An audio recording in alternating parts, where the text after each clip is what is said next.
we're talking Iran nonstop. Let's do this. Behind that, don't look behind the curtain over there when you think of Wizard of Oz. And who's behind the curtain in this whole conflict, in your opinion? Pretty much 90% of what's going on in the world today, all roads lead back to the Chinese Communist Party.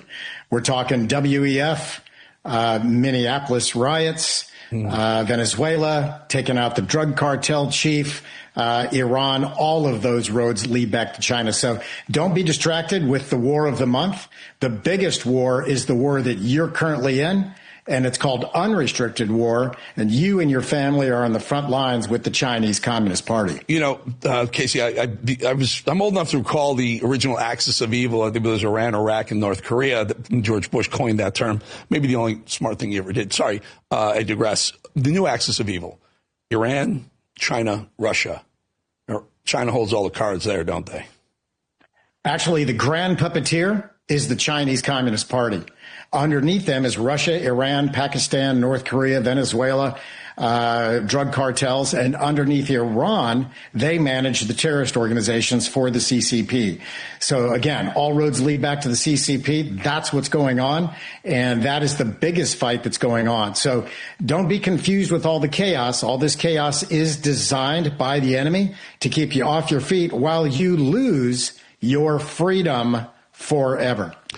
So the Chinese import most of what they use energy-wise. They have a lot of coal-fired power plants, but they need a lot of imports. They need Iran's oil.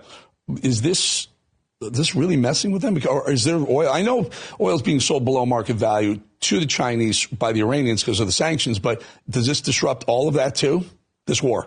It actually does. And in fact, over the past couple of months, Trump's actions with Venezuela, taking out with Mexico's president, the head of the most serious drug cartel, and now Iran, those are three checks against the Chinese Communist Party.